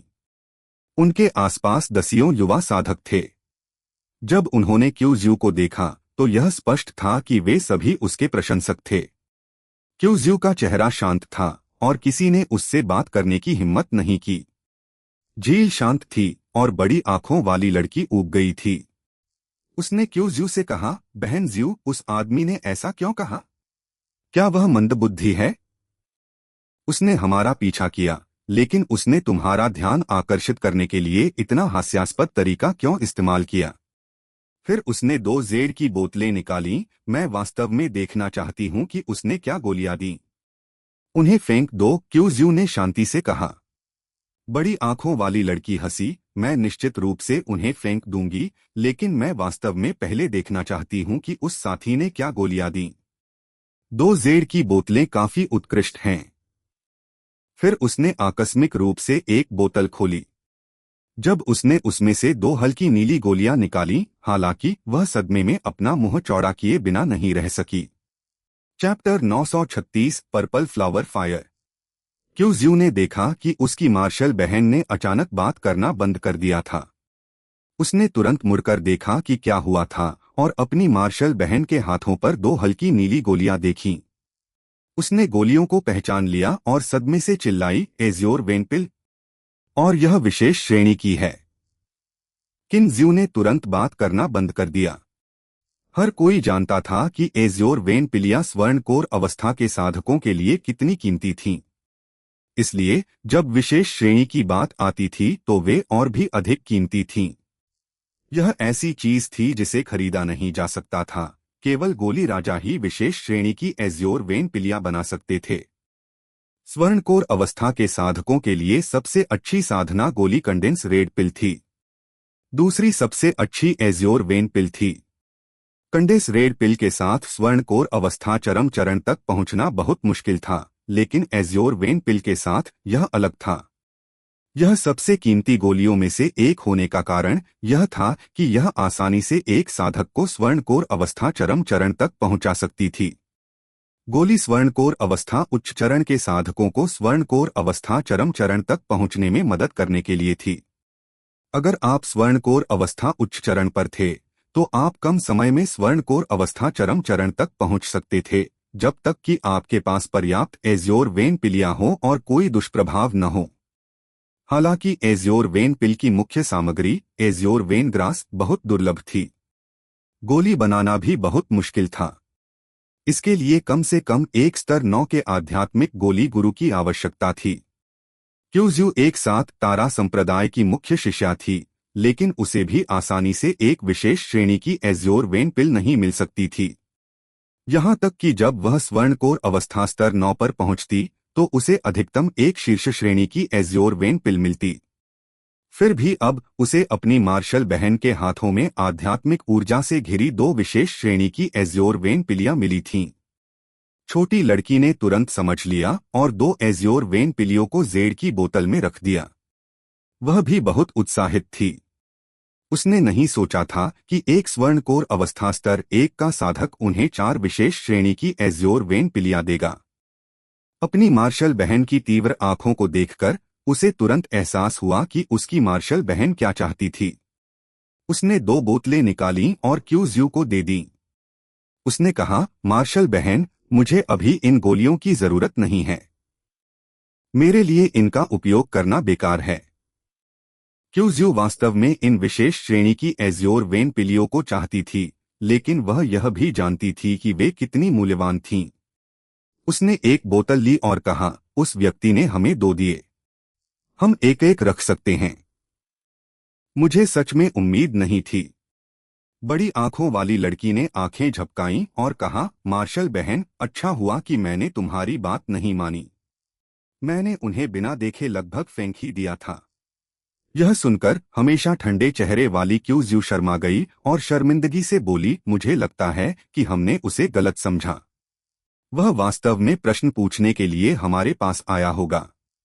छोटी मार्शल बहन ने जारी रखा, मुझे विश्वास नहीं होता कि वह साउथ पीस राज्य की 10 सुंदरियों को नहीं जानता। अगर वह इतनी आसानी से ऐसी गोलियां दे सकता है तो वह या तो 8 तारा संप्रदाय या 9 तारा संप्रदाय का मुख्य शिष्य है। वह तुम्हारा ध्यान आकर्षित करने के लिए एक नए तरीके का उपयोग कर रहा है। लेकिन यह योजना के अनुसार नहीं चला। क्यूज्यू ने सिर हिलाया। जरूरी नहीं।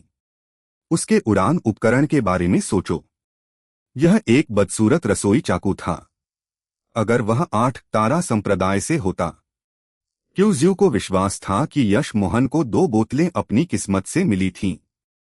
उसने उसे यह क्यों दिया? यह स्पष्ट रूप से उसकी चाटुकारिता करने के लिए था। उसने पहले ऐसे साधक देखे थे जो लोग उसका पक्ष प्राप्त करने के लिए अपनी भंडारण अंगूठी में सब कुछ देने को तैयार थे। यह सुनकर बड़ी आंखों वाली मार्शल बहन ने सिर हिलाया। फिर उसने जोड़ा, मुझे आश्चर्य है कि क्या वह आदमी भी यहाँ है। उसने भीड़ के बीच खोजना शुरू किया और तुरंत कुछ साधकों को यश मोहन से बात करते देखा।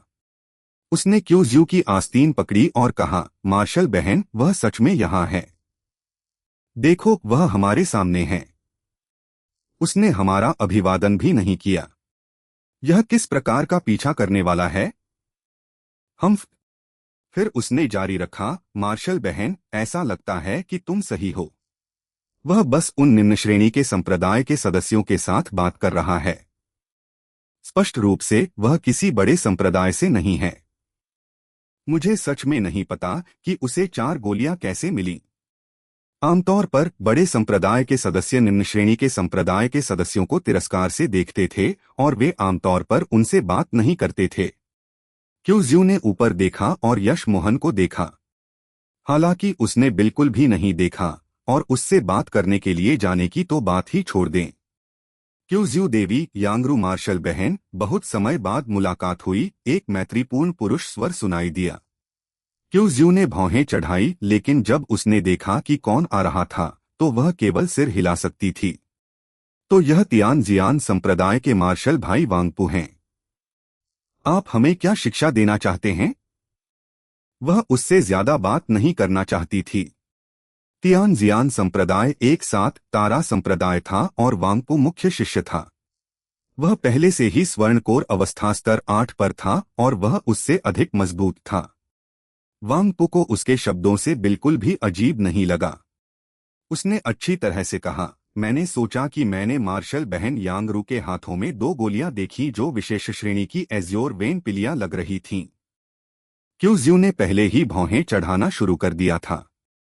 वांगपू स्वर्णकोर अवस्था स्तर 8 पर था। बेशक वह एज्योर वेन पिल चाहता था। मैंने देखा कि मार्शल बहन यांगरू के पास एक और बोतल थी। अगर वह इसे बेचने को तैयार है तो मैं, क्यूज्यू ने बिना हिचकिचाहट के उसे बीच में रोका, माफ करना मार्शल भाई वांग, एज्योर वेन पिल हमारे लिए बहुत महत्वपूर्ण हैं। हमारे पास बेचने के लिए और नहीं है। वांगपो को लग रहा था कि वह जानता है कि क्यूज्यू यह कहेगी। वह नाराज नहीं हुआ और बस जारी रखा, बेशक अगर तुम बेचना नहीं चाहती तो मैं तुम्हें मजबूर नहीं करूंगा। मैं बस जानना चाहता हूं कि तुमने अपनी एज्योर वेन पिल कहां से खरीदी, ताकि मैं भी अपनी किस्मत आजमा सकूं। यह सुनकर क्यूज्यू को थोड़ी राहत महसूस हुई, लेकिन उसके लिए यह मुश्किल था। अगर यश मोहन की कोई बड़ी पृष्ठभूमि नहीं थी तो वह वांगपो के हाथों निश्चित रूप से मर जाता। यह सोचकर क्यूज्यू ने आकस्मिक रूप से कहा, हमने किसी की मदद की और उस व्यक्ति ने आभार में हमें गोलियां दी। हम उस व्यक्ति को भी नहीं जानते। माफ करना। क्यूज्यू यह कहते हुए शर्मा गई। उन्होंने यश मोहन की चीजें ले ली थीं, लेकिन उन्होंने उसकी बिल्कुल भी मदद नहीं की थी। वांगपो के चेहरे पर एक ठंडी मुस्कान थी। उसने सादे स्वर में कहा, वह व्यक्ति सच में उदार है।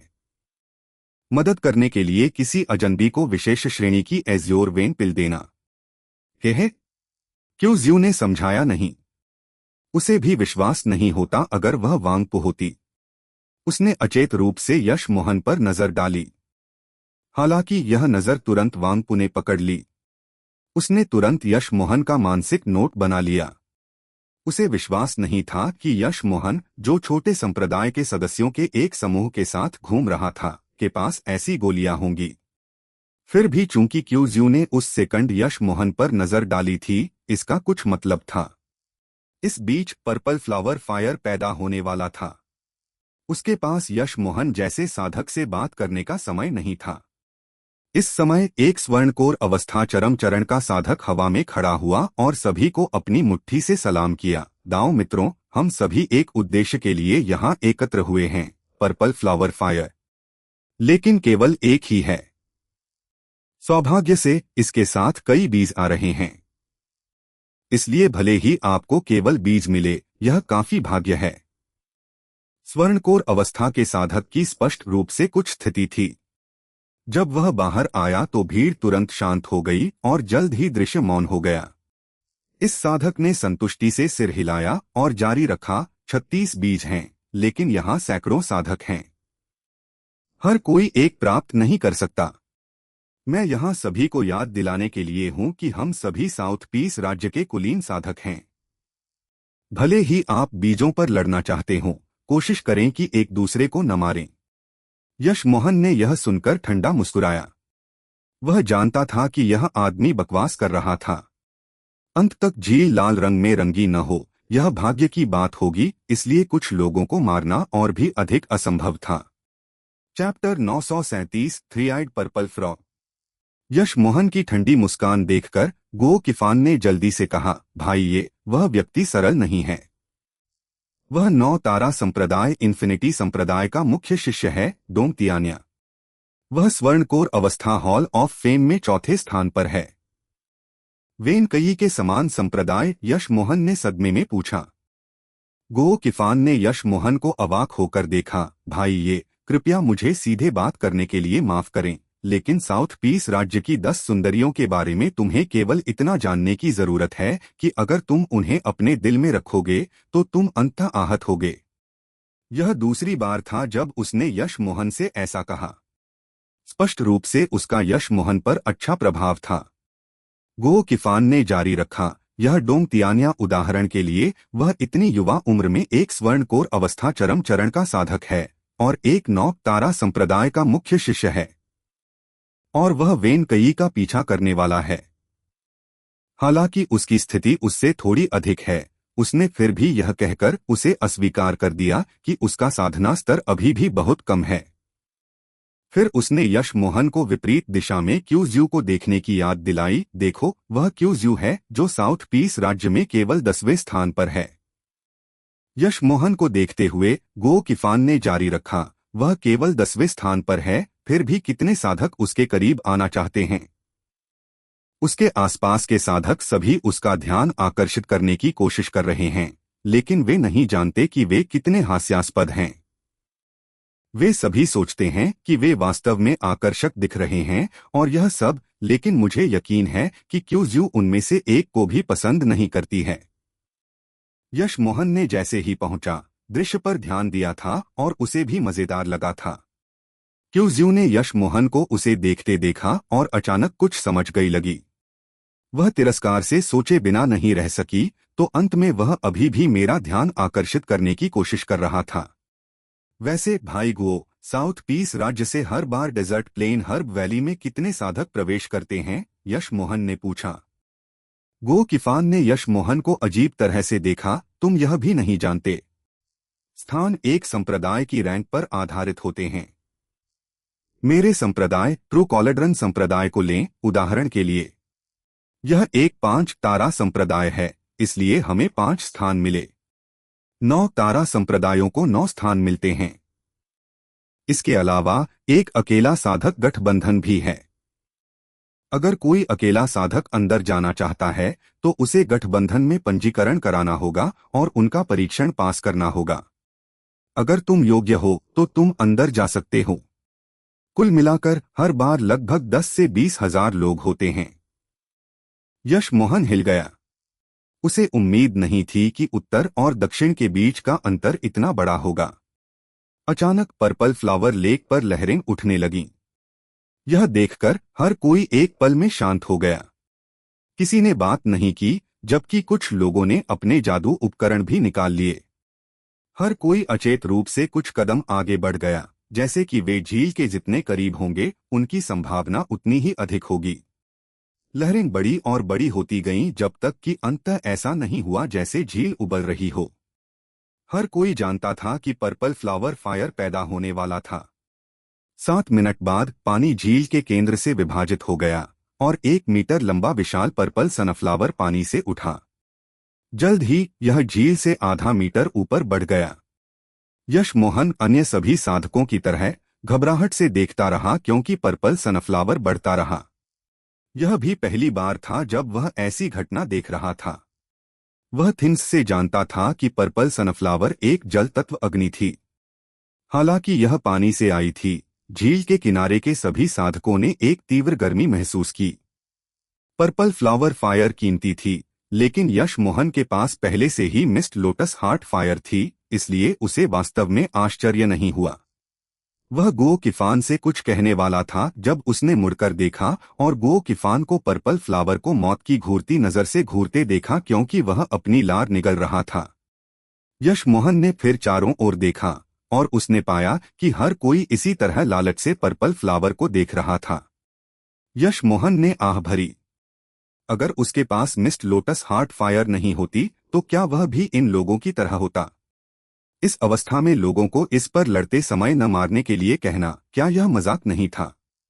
अचानक यश मोहन को कोम ये के प्रति बहुत सम्मान महसूस हुआ। वह जानता था कि यश मोहन के पास मिस्ट लोटस हार्ट फायर है, लेकिन उसके लिए बिल्कुल भी लालची नहीं था और यहाँ तक कि उसे एक पृथ्वी अग्नि देने की योजना भी बना रहा था। शायद केवल ऐसा व्यक्ति ही एक सच्चा नैतिक रूप से सही कियानबेई कहलाने के योग्य था। फूल 2 मीटर पर बढ़ना बंद कर दिया और विशाल सनफ्लावर फिर खुलने लगा। इससे उत्सर्जित गर्मी अधिक से अधिक तीव्र होती जा रही थी, जिससे कुछ कमजोर साधकों को पीछे हटने के लिए मजबूर होना पड़ा। एक स्वर्णकोर अवस्था स्तर 4 का साधक बहुत उत्साहित हो गया और इससे पहले कि पर्पल फ्लावर फायर पूरी तरह से परिपक्व होती, उसने चार्ज कर दिया। कुछ और साधकों ने यह देखा और ऐसा ही किया। डर था कि कोई और इसे ले लेगा। रुको, तुम अभी पर्पल फ्लावर फायर को नहीं छू सकते। डोंगतियानिया बहुत नाराज था, लेकिन इससे पहले कि वह बात करना समाप्त कर पाता, झील के नीचे अचानक एक गड़गड़ाहट सुनाई दी। एक 10 मीटर ऊंची पानी की धारा ऊपर उठी और एक विशाल खूनी मुंह दिखाई दिया। मुंह के अंदर एक जीभ के घूमने के साथ स्वर्णकोर अवस्था स्तर 4 और 2 स्वर्णकोर अवस्था स्तर 3 के साधक बह गए। फिर जीभ तुरंत झील में वापस डूब गई। सभी ने सांस ली। अगर वे भी चार्ज करते तो उनका अंत भी वैसा ही होता। कितना भयानक आध्यात्मिक जानवर! झील के किनारे के सभी साधकों ने अपना उत्साह पूरी तरह से शांत कर लिया और कुछ चिंता के साथ फूल को देखा। स्तर 6 प्रारंभिक चरण का आध्यात्मिक जानवर, 3 आइड पर्पल फ्रॉग। यश मोहन ने इसे तुरंत पहचान लिया था। एक स्तर 6 का थ्री आइड पर्पल फ्रॉग शक्ति में नवजात आत्मा अवस्था के साधकों के समान था, लेकिन आध्यात्मिक जानवरों में साधकों की तुलना में बहुत बेहतर रक्षात्मक शक्तियां होती हैं। यह एक स्तर 6 का थ्री आइड पर्पल फ्रॉग है, किसी ने चिल्लाया। थ्री आइड पर्पल फ्रॉग वह आध्यात्मिक जानवर है जो पर्पल सनफ्लावर फायर के साथ पैदा होता है। मैं उसके बारे में कैसे भूल सकता हूँ, किसी ने चिल्लाया।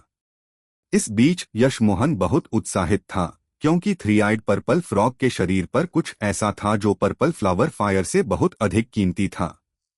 हालांकि स्थिति बदल गई थी। एक स्तर 6 का थ्री आइड पर्पल फ्रॉग इन साधकों से बहुत अधिक मजबूत था।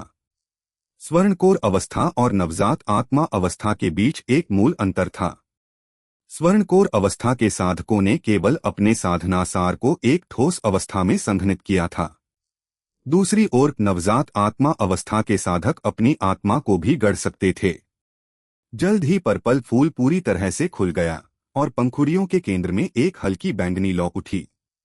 यशमोहन जानता था कि जब लौ पहली बार पैदा होती है तो उसका रंग हल्का बैंगनी होता है, लेकिन स्थिर होने के बाद यह हल्के पीले रंग में लौट आती है।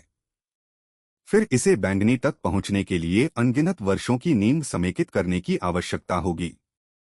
लौ लगभग परिपक्व थी, लेकिन किसी ने ऊपर जाने की हिम्मत नहीं की। यह एक कीमती चीज थी, लेकिन यह एक स्तर 6 के जानवर द्वारा संरक्षित थी। वे ऐसे जानवर के खिलाफ अपनी रक्षा भी नहीं कर सकते थे। डोंगतियान्या अधिक से अधिक निराश होता जा रहा था। वह अचानक उड़ गया और कहा, सब लोग, लौ थ्री आइड पर्पल फ्रॉग द्वारा संरक्षित है। अगर हम इस जानवर को नष्ट नहीं करते हैं तो हम लौ या बीज प्राप्त नहीं कर पाएंगे। इस दर पर यह सब मेंढक द्वारा निगल लिया जाएगा। मैं मेंढक को लुभाने जाऊंगा और फिर हर कोई एक साथ हमला कर सकता है। ठीक है, मैं सहमत हूं। जाओ मार्शल भाई डोंग, मैं मदद करने वाला पहला व्यक्ति हूं। मैं भी। अधिकांश लोग डोंगतियान्या के सुझाव से सहमत थे। डोंगतियान्या ने एक हथेली के आकार की मोहर निकाली और आग की ओर चार्ज किया। इससे पहले कि वह वहां पहुंचता, एक और पानी की धारा ऊपर उठी, जैसे थ्री आइड पर्पल फ्रॉग उसके लिए तैयार था, और विशाल जीभ फिर से बह गई।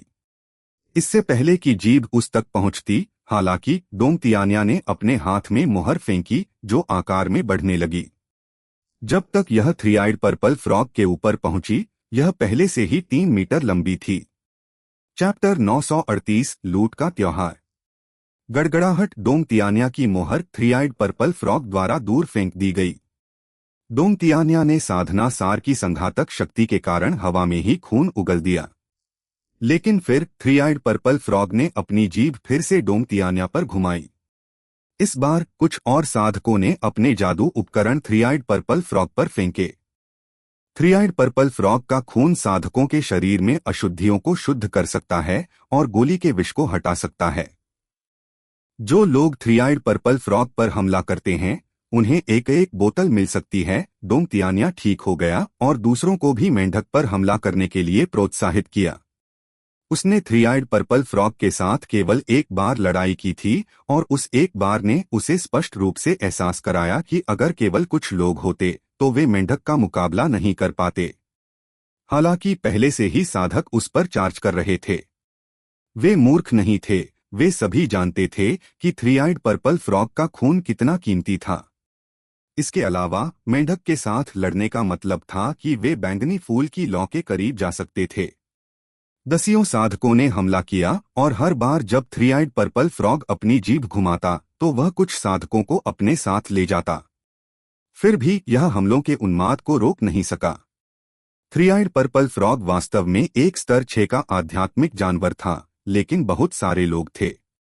जब उसने 2 और स्वर्णकोर अवस्था के साधकों को बहा दिया और पानी की धाराओं से 4 को मार डाला, तो उसकी जीभ का एक हिस्सा भी एक स्वर्णकोर अवस्था चरम चरण के साधक के जादू उपकरण द्वारा काट दिया गया था। जादू उपकरण बहुत शक्तिशाली लग रहा था। जीभ का एक हिस्सा काटने के बाद उसने बहुत अधिक साधना सार लगाया लग रहा था। फिर भी उसे अभी भी थ्री आइड पर्पल फ्रॉग से खून की एक छोटी बोतल मिली थी। यह देखकर अधिक से अधिक साधकों ने पागलों की तरह थ्री आइड पर्पल फ्रॉग पर हमला किया। लॉ के पूरी तरह से परिपक्व होने में अभी भी कुछ समय था। यश मोहन नहीं हिला। वह जानता था कि मेंढक का खून बहुत कीमती था, लेकिन इसका सबसे कीमती हिस्सा उसके सिर के शीर्ष पर तीसरी आंख थी। आंख में एक अनोखी क्षमता थी, एक आध्यात्मिक चेतना हमला जो आत्मा पर एक हमला था। यश मोहन यह भी जानता था कि थ्री आइड पर्पल फ्रॉग के हमले का सबसे शक्तिशाली साधन जीभ नहीं थी, बल्कि इसका आध्यात्मिक चेतना हमला था। मेंढक ने अभी तक इसका उपयोग नहीं किया था क्योंकि यह अभी भी कमजोर था और उस हमले का उपयोग करने से उसकी अपनी आत्मा को भी नुकसान होता था। हालांकि उसने अपनी जीभ का एक हिस्सा खो दिया था, इसलिए वह शायद पानी की धाराओं और जीभ के वारों का उपयोग करना जारी नहीं रखेगा। तीसरी आंख को आत्मा की आंख भी कहा जाता था। अगर किसी को आत्मा की आंख मिल जाती तो साधक आध्यात्मिक चेतना हमले की साधना विधि प्राप्त करने के लिए इसे आध्यात्मिक रूप से नियंत्रित कर सकता था। कुछ साधकों ने आंख को अपनी तीसरी आंख में भी बदल लिया, लेकिन यश मोहन ऐसा नहीं करना चाहता था। वह केवल आध्यात्मिक चेतना हमले के लिए साधना विधि प्राप्त करने के लिए इसे आध्यात्मिक रूप से नियंत्रित करना चाहता था। अपनी शक्तिशाली आध्यात्मिक चेतना के साथ वह अतिरिक्त घातक मुक्के फेंक सकता था। यश मोहन को थिंग पढ़ने के बाद ही इसके बारे में पता चला था। जैसा कि यश मोहन ने अनुमान लगाया था, उसने दो साधकों को चिल्लाते सुना और वे अपने बाल पागलों की तरह खींचने लगे। अगले ही पल दोनों व्यक्ति झील में गिर गए। थ्री आइड पर्पल फ्रॉग ने दोनों व्यक्तियों को नजरअंदाज किया और अपना आध्यात्मिक चेतना हमला करता रहा। अधिक से अधिक लोग झील में गिर गए। बहुत से साधकों को डूबते देख दूसरों ने घबराहट में पीछे हटना शुरू कर दिया। यह एक आध्यात्मिक चेतना हमला है, एक साधक ने प्रतिक्रिया दी और चिल्लाया। उसने पीछे हटने की कोशिश की, लेकिन उसने केवल आधा कदम पीछे लिया, चिल्लाया और झील में गिर गया। थ्री आइड पर्पल फ्रॉग भी जानता था कि वह अधिक समय तक नहीं टिक सकता। उसने झील में छपाक मारी और ज्वाला को पीछे छोड़ते हुए झील के तल पर भाग गया। हालांकि यश मोहन बता सकता था कि थ्री आइड पर्पल फ्रॉग पर हमला करने का यह सबसे अच्छा समय था। यह अभी अपने सबसे कमजोर बिंदु पर था। यश मोहन गो किफान को बुलाने के लिए मुड़ने ही वाला था जब उसने देखा कि ज्वाला पूरी तरह से खिले हुए फूल से बाहर आ गई थी। यह उसके ऊपर तैर रही थी। फिर एक भनभनाहट के बाद इसने दसियों बैंगनी किरणें आकाश में चलाईं जो बहुत धीरे धीरे गिर रही थीं। हर कोई जानता था कि ज्वाला परिपक्व हो गई थी और आकाश से गिरने वाली चीजें पर्पल फायर सीड्स थीं। गो किफान और यान क्यूई ने बिना सोचे उन पर चार्ज किया। अंततः डिंगलिंग ने भी उन पर चार्ज किया, एक बीज खोजने की कोशिश कर रही थी। इस समय लगभग पूरी भीड़ जो झील के किनारे खड़ी थी, सैकड़ों लोगों से मिलकर उनके लिए दौड़ी, कुछ दुर्लभ लोगों को छोड़कर। इस उदाहरण में अनगिनत आध्यात्मिक उपकरण आकाश में उड़ गए और खून हर जगह बिखर गया, जैसा कि यश मोहन ने उम्मीद की थी। जल्द ही झील लाल रंग से रंगने लगी। यश मोहन ने सिर हिलाया। वह जानता था कि अपनी शक्ति के साथ बैंगनी ज्वाला प्राप्त करने की कोशिश करना एक मजाक होगा, लेकिन वह इस अवसर को नहीं छोड़ना चाहता था। वह भीड़ के पीछे दौड़ा, लेकिन आधे रास्ते में झील में गिर गया। दूसरे लोगों को ऐसा लग रहा था जैसे उसे नीचे गिरा दिया गया हो। हालांकि यश मोहन जानबूझकर नीचे गया था। वह थ्री आइड पर्पल फ्रॉग की तीसरी आंख के लिए जा रहा था। जब यश मोहन झील के तल में गोता लगाया तो उसने थ्री आइड पर्पल फ्रॉग को एक बड़ी चट्टान के पास ऐंठते हुए पाया, बहुत समाप्त लग रहा था। फिर भी जब यश मोहन उसके पास आया तो उसने तुरंत उसे नोटिस किया और उसकी जीभ उस पर झपटी।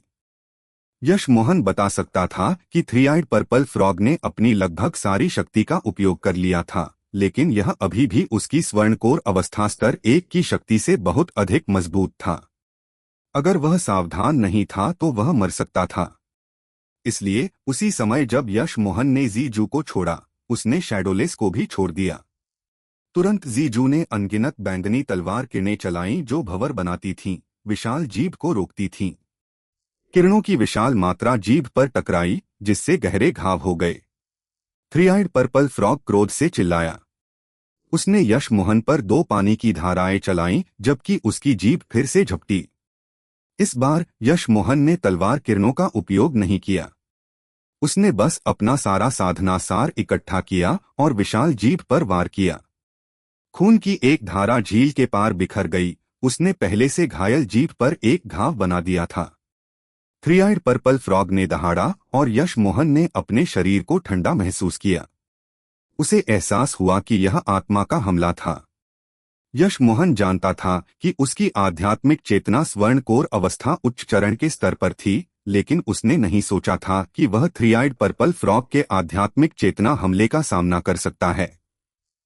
आध्यात्मिक चेतना हमला आसानी से किसी को मानसिक रूप से अक्षम बना सकता था और इससे उबरना बहुत मुश्किल था।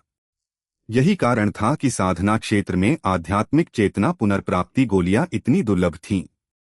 अब आध्यात्मिक चेतना हमला इतनी बार उपयोग किए जाने के बाद बहुत कमजोर होगा, लेकिन यश मोहन ने जोखिम लेने की हिम्मत नहीं की। उसने इसे रोकने की कोशिश भी नहीं की और बस सुनहरे पृष्ठ की दुनिया में चला गया। थ्री आइड पर्पल फ्रॉग की आध्यात्मिक चेतना चूक गई।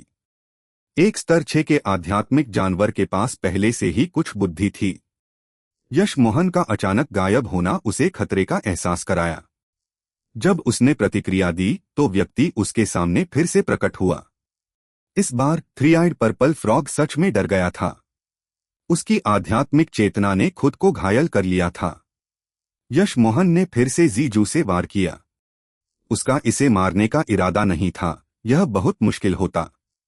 थ्री आइड पर्पल फ्रॉग भागना चाहता था, इसलिए वह भागने के लिए मुड़ा। यश मोहन आंख के लिए आया था। वह थ्री आइड पर्पल फ्रॉग को कैसे भागने दे सकता था। लड़ाई फिर से शुरू हुई और झील गड़गड़ाने लगी। हालांकि साधकों को केवल बैंगनी ज्वाला और बीजों की परवाह थी। किसी ने झील के पानी की असामान्यता को देखने की जहमत नहीं उठाई।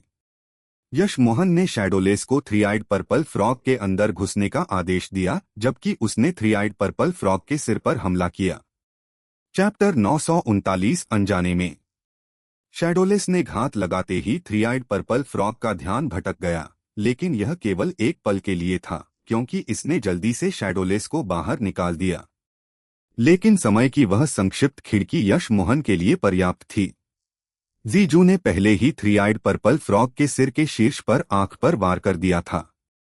छप खून हर जगह बिखर गया और थ्री आइड पर्पल फ्रॉग ने तुरंत अपना सिर ऊपर मारकर प्रतिक्रिया दी, यश मोहन को दूर धकेल दिया। यश मोहन ने कुछ खून उगला, लेकिन उसने फिर भी खुशी मनाई। उसके वार ने तीसरी आंख को पूरी तरह से नहीं काटा था, लेकिन इसने इसका 1/3 हिस्सा काट दिया था। यह यश मोहन के लिए पर्याप्त था। उसे एक पूरी साधना विधि की आवश्यकता नहीं थी, उसे केवल एक संकेत की आवश्यकता थी, और वह अपने लिए सबसे अच्छी साधना विधि बनाने के लिए थ्री बर्थ चैंट का उपयोग करने में सक्षम होगा।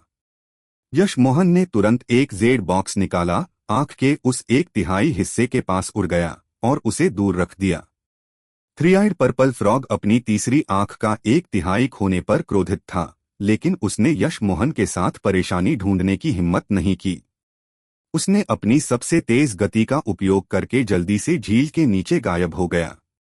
थ्री आइड पर्पल फ्रॉग के लिए उसकी तीसरी आंख का 1/3 एक बड़ा नुकसान था, लेकिन यह घातक नहीं था।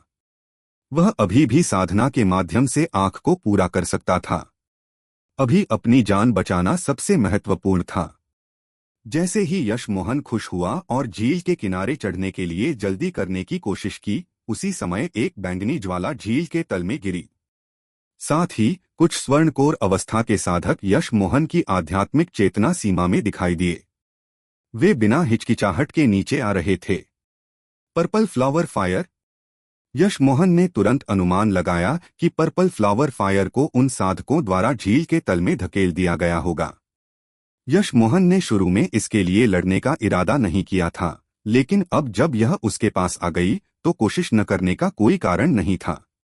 इसलिए जब यश मोहन ने पर्पल फ्लावर फ्लेम को दिखते देखा तो उसने इसे आध्यात्मिक रूप से नियंत्रित करने की कोशिश भी नहीं की, क्योंकि उसने इसके बजाय बैंगनी ज्वाला को बैंगनी किरणों से घेरा और इसे अपनी सुनहरे पृष्ठ की दुनिया में ले आया। यह सब एक पल में हुआ। जैसे ही यश मोहन ने ऐसा किया, वे कुछ स्वर्णकोर अवस्था के साधक उस स्थान पर प्रकट हुए जहां यश मोहन पहले था। क्या हुआ? यहाँ साधना सार की लहरें थीं। पर्पल फ्लावर फ्लेम कहाँ है? एक स्वर्णकोर अवस्था स्तर 9 ने ठंडे स्वर में पूछा। उसके साथ वहां या तो स्वर्णकोर अवस्था चरम चरण या स्तर 8 और 9 के साधक थे। डोंगतियान्या भी वहां था, लेकिन उसका चेहरा बहुत उदास था। क्या यह घायल थ्री आइड पर्पल फ्रॉग हो सकता है? एक अन्य साधक ने पूछा। डोंगतियान्या ठंडा मुस्कुराया, कोई रास्ता नहीं। चाहे वह थ्री आइड पर्पल फ्रॉग कितना भी तेज हो, वह इतना तेज नहीं हो सकता। 1 सेकंड से भी कम समय हुआ है और यहाँ अभी भी साधना सार की लहरें हैं। क्या कोई स्वर्णकोर अवस्था का साधक हो सकता है जो तुरंत टेलीपोर्ट कर सकता है? यह संभव नहीं है न? एक साधक ने अनुमान लगाया। मुझे लगता है कि मैंने पहले एक आकृति स्कैन की थी, लेकिन यहाँ बहुत सारे शव हैं, मुझे बहुत यकीन नहीं है। यह कहने के बाद उस व्यक्ति ने तुरंत उस क्षेत्र में भंडारण अंगूठियां लूटना शुरू कर दिया, और जैसे जैसे अधिक से अधिक लोग शामिल हुए, वे सभी कुछ ही समय में चली गईं। और जब कुछ स्वर्णकोर अवस्था उच्च चरण के साधकों ने देखा कि बैंगनी ज्वाला चली गई है, तो वे झील से बाहर चार्ज कर गए, एक पर्पल सनफ्लावर सीड लेना चाहते थे। अधिकांश साधकों ने वास्तव में ऐसा ही किया, लेकिन केवल डोंगतियान्या और 2 स्वर्णकोर अवस्था के साधक ही ध्यान से चारों ओर खोजते रहे। हालांकि वे भी कुछ भी खोजने में असमर्थ थे। यश मोहन ने जब पर्पल फ्लावर फ्लेम को अपनी सुनहरे पृष्ठ की दुनिया में लाया तो तुरंत उसकी सरसराहट महसूस की। अपने हाथों को साधना सार से अलग करने के बावजूद उसके हाथ लगभग जल गए थे। इससे पहले कि पर्पल फ्लावर फ्लेम प्रतिरोध कर पाती, हालांकि यश मोहन ने तुरंत अपनी मिस्ट लोटस हार्ट फायर निकाली और फ्लेम को उसके साथ घेर लिया। तुरंत अस्थिर पर्पल फ्लावर फ्लेम बहुत शांत और वश में हो गई। यह यश मोहन द्वारा बंधा नहीं जाना चाहता था, लेकिन यह मिस्ट लोटस हार्ट फायर के माध्यम से चार्ज करने की हिम्मत नहीं करता था। यह देखकर यश मोहन ने तुरंत पर्पल फ्लावर फ्लेम पर कुछ सार रक्त थूका और इसे आध्यात्मिक रूप से नियंत्रित करना शुरू कर दिया। फ्लेम को पता था कि क्या हो रहा था और शुरुआत में बहुत बेचैन था, लेकिन कुछ देर बाद यह पूरी तरह से शांत हो गया। जल्द ही यश मोहन ने पर्पल फ्लावर फ्लेम को आध्यात्मिक रूप से नियंत्रित करने में कामयाबी पाई। बैंगनी रंग भी हल्के पीले रंग में बदल गया। यश मोहन ने खुशी से पर्पल फ्लावर फ्लेम को अपने डैंटियन में संग्रहित कर लिया। यश मोहन जानता था कि उसे जल्दी बाहर निकलना था, अन्यथा अगर वह सभी चीजों के लूट लिए जाने के बाद ही बाहर निकला तो वह वास्तव में सबसे संदिग्ध लगेगा। यश मोहन सुनहरे पृष्ठ की दुनिया से बाहर निकला और पाया कि लड़ाई अभी भी जारी थी। अधिक से अधिक साधक झील में गिर रहे थे, इससे पहले कि वे तुरंत बाहर निकलकर विशाल बैटल रॉयल में फिर से शामिल हो जाएं। कुछ साधकों को पता था कि वे बीज नहीं प्राप्त कर सकते, इसलिए वे बस झील के किनारे पीछे हट गए। यश मोहन उन साधकों के बीच झील से बाहर निकला जो झील में गिरे थे। अभी भी 10 से अधिक बैंगनी किरणें हवा में चमक रही थीं। हालांकि यश मोहन का उन पर लड़ने का कोई इरादा नहीं था। उसने पहले ही वहां सबसे बड़ा इनाम प्राप्त कर लिया था।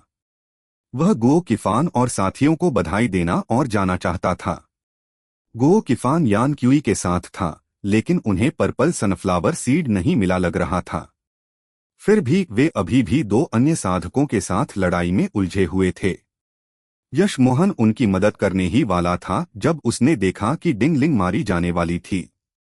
यश मोहन डिंगलिंग पर वार करने वाली उड़न तलवार के बारे में अन्य चीजों की परवाह नहीं कर सका और तुरंत जीजू को छोड़ दिया।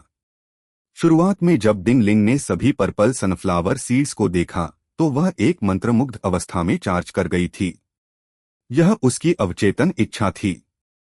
लेकिन जब वह साधकों की भीड़ में घुसी और आकाश में उड़ते सभी जादू उपकरणों को देखा तो वह जानती थी कि वह बहुत लापरवाह थी।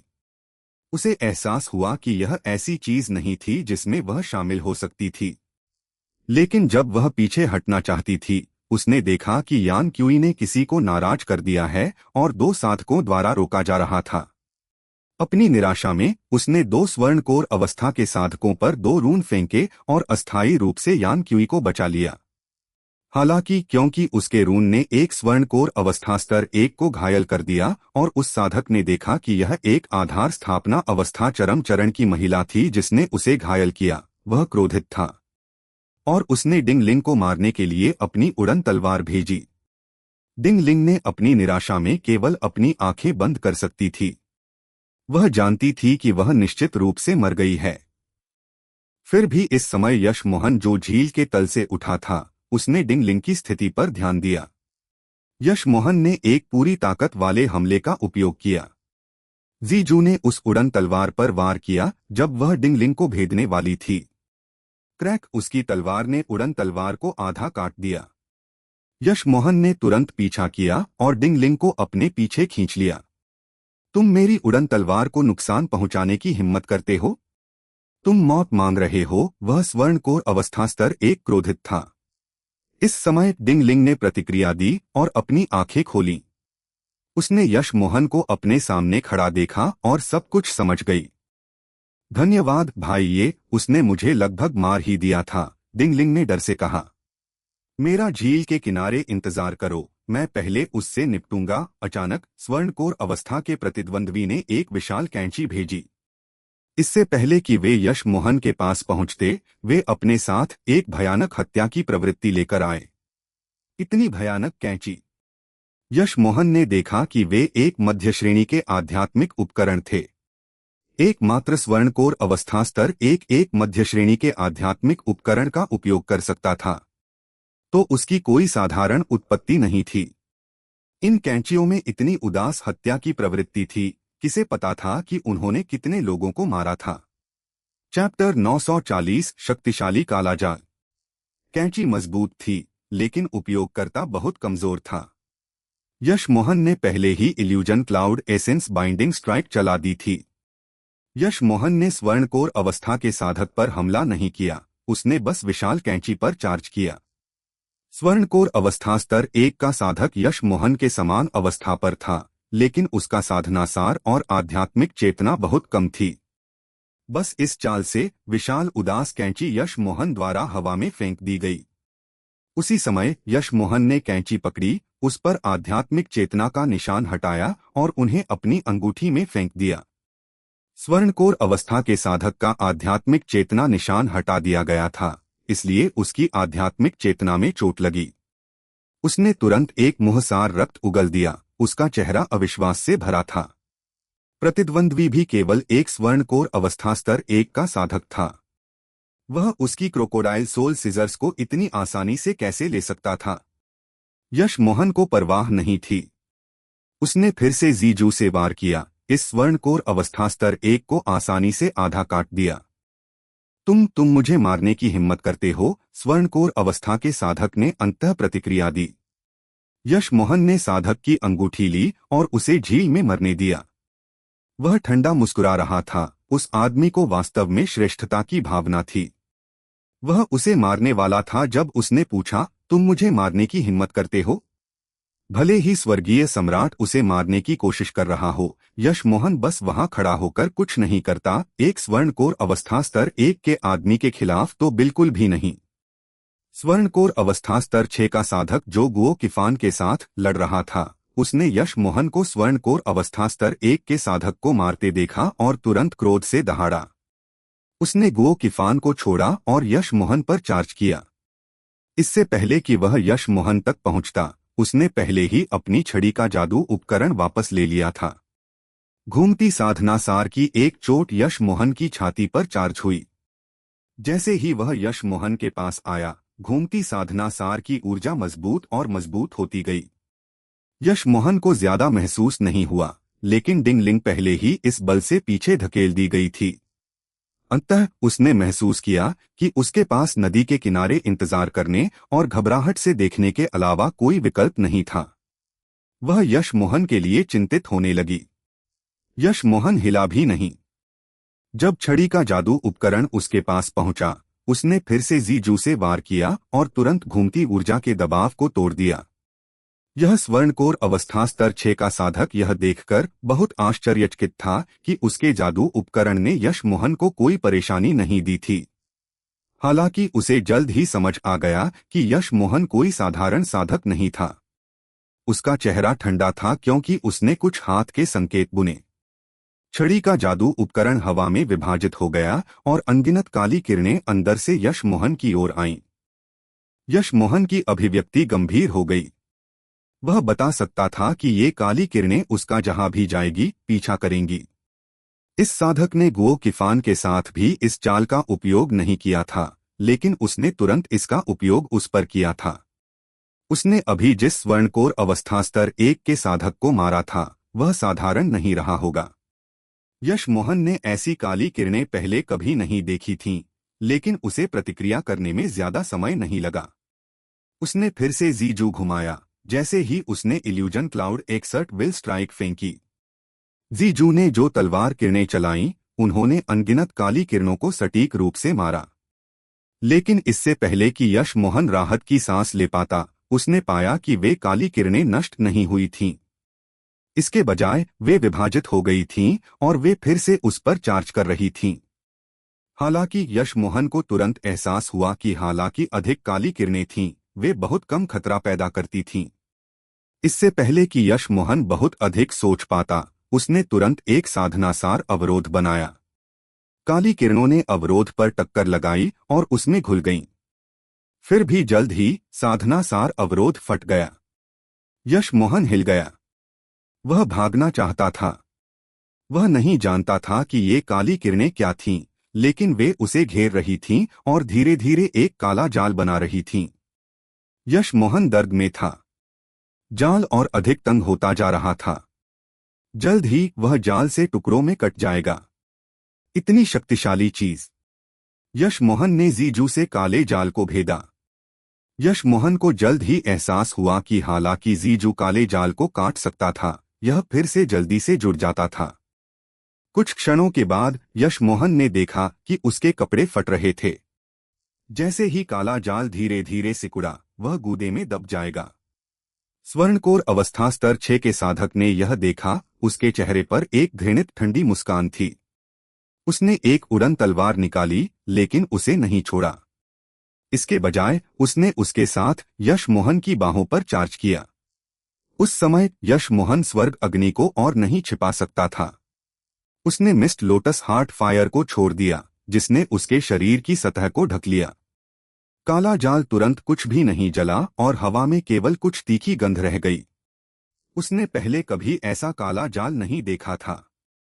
अगर उसके पास एक स्वर्ग अग्नि नहीं होती, तो उसे नहीं पता होता कि क्या करना है। साथ ही यशमोहन जानता था कि उसकी इल्यूजन क्लाउड स्ट्राइक्स अभी भी बहुत अपरिपक्व थीं। अगर वे अधिक मजबूत होतीं, तो वे काली किरणों को पूरी तरह से नष्ट कर सकती थीं। यशमोहन जानता था कि वह मिस्ट लोटस हार्ट फायर नहीं दिखा सकता, इसलिए जिस क्षण उसने काले जाल को जलाया, उसने स्वर्ग अग्नि को छिपा दिया। फिर भी इसने कुछ ध्यान आकर्षित किया था।